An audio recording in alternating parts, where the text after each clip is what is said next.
Radon atau Rn222 adalah gas mulia yang memiliki sifat radioaktif, tidak berbau, tidak berwarna, dan memiliki massa yang lebih berat dibanding udara pada umumnya, sehingga membuat radon memiliki kecenderungan untuk mengendap di ruangan yang tertutup. Radon terbentuk dari proses peluruhan yang terjadi pada uranium-238 dengan waktu paro sekitar 4,5 miliar tahun.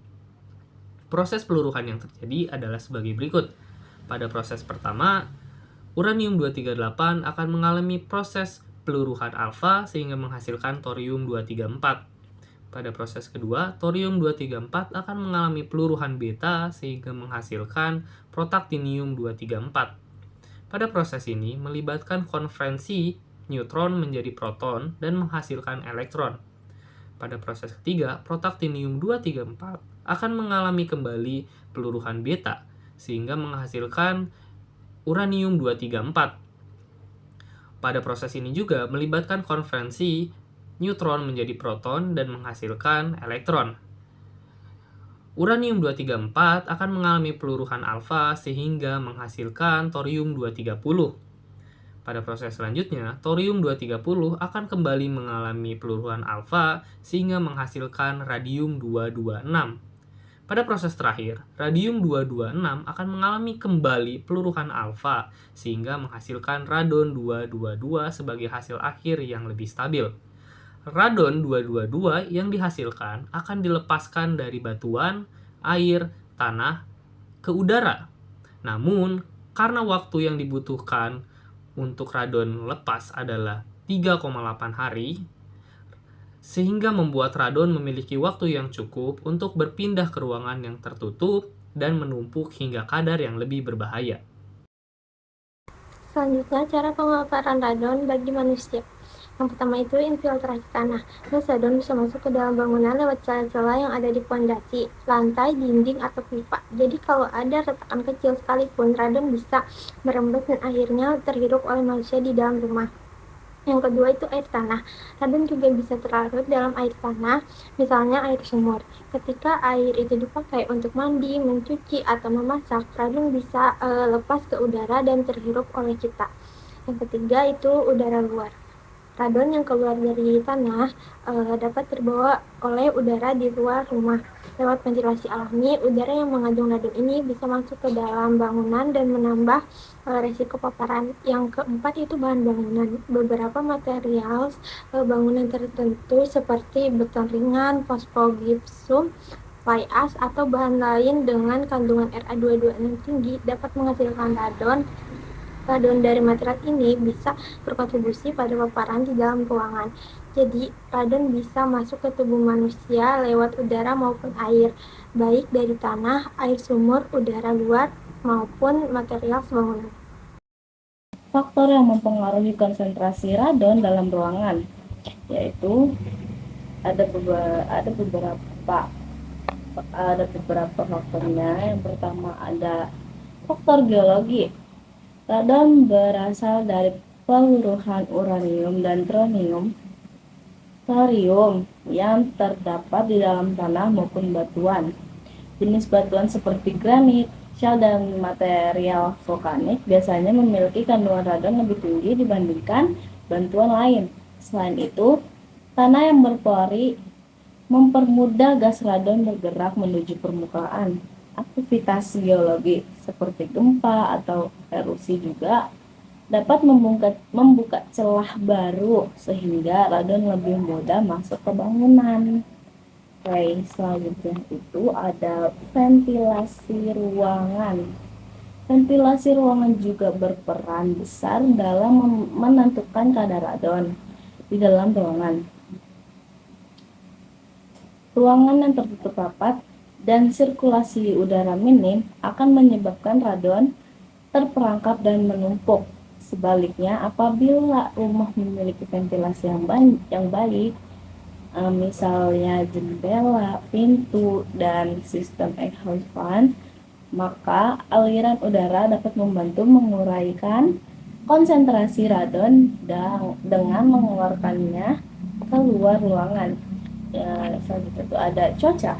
Cuaca menjadi faktor lain yang mempengaruhi konsentrasi radon.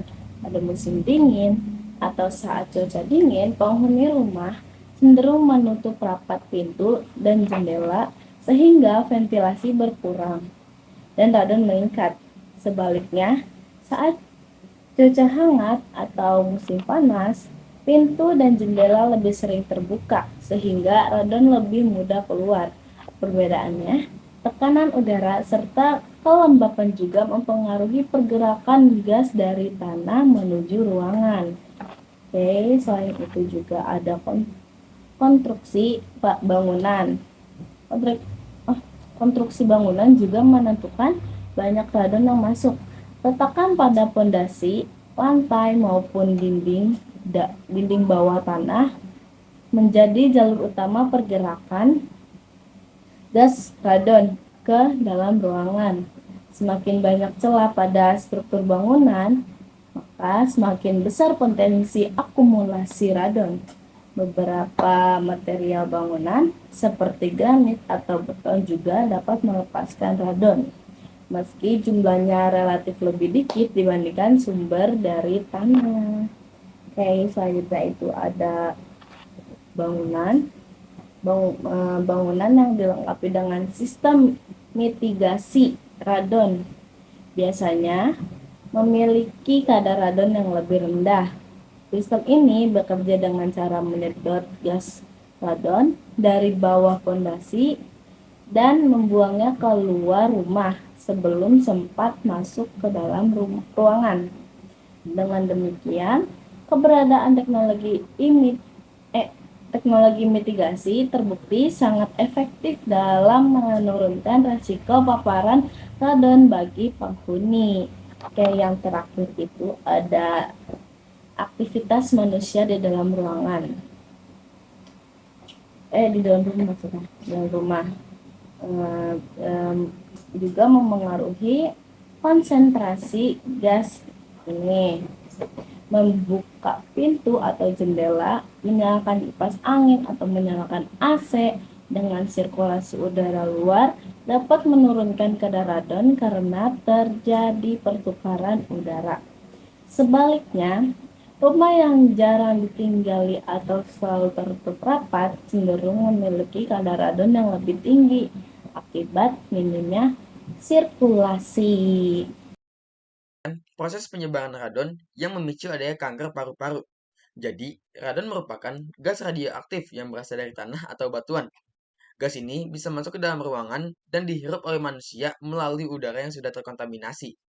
Ketika radon masuk ke dalam paru-paru, gas tersebut akan meluruh dan menghasilkan partikel alfa serta produk peluruhannya seperti polonium-218 dan polonium-210. Partikel alfa inilah yang kemudian menyerang jaringan paru-paru. Radiasi tersebut merusak DNA sel sehingga memicu mutasi. Mutasi ini membuat sel kehilangan fungsi normalnya dan berkembang biak secara tidak terkendali. Akibatnya terbentuknya tumor ganas dan kanker paru-paru. Risiko ini bisa semakin tinggi apabila seseorang juga memiliki faktor lain, misalnya kebiasaan merokok atau sering terpapar polutan dari lingkungannya. Pada slide ini saya akan menjelaskan cara membedakan penyebab kanker paru-paru. Nah, kanker paru-paru ini tidak hanya disebabkan oleh radon, tetapi juga faktor lain. Nah, beberapa pembedaan penting itu seperti merokok, paparan radon, lingkungan lembab foto jamur, pemeriksaan medis, dan juga faktor kombinasi lainnya.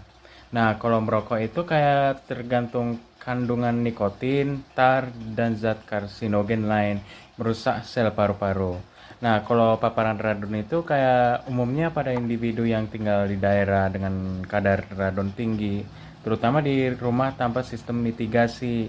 Nah, kalau lingkungan lembab atau jamur itu kayak udaranya lembab dengan spora jamur yang dapat menyebabkan gangguan pernapasan kronis yang berpotensi berkembang jadi kanker paru. Nah, alasan lainnya pemeriksaan medis kayak diperlukan untuk memastikan jenis kanker paru dan memperkirakan penyebab dominannya. Setelah itu ada faktor kombinasi terakhir. Nah, banyak kasus terjadi karena gabungan faktor, misalkan perokok, habis itu ya gitulah yang bisa juga terpapar radon, habis itu risiko kanker paru meningkat secara drastis. Nah, pada presentasi ini terdapat sebuah kesimpulan nih. Apa itu? Nah, kesimpulan itu kayak radon itu adalah penyumbang terbesar radiasi alam yang menyebabkan kanker paru-paru, terutama jika akumulasi nih di ruang tertutup, kayak dengan ventilasi buruk, kayak gak ada jendela atau gimana. Nah, jadi kayak pencegahan utamanya kayak gimana ya? Nah, pencegahan utamanya kayak ventilasi yang baik, yang kayak tadi jendela yang saya ditanyakan, dan deteksi kadar karbon dan sistem mitigasi pada bangunan-bangunan nih.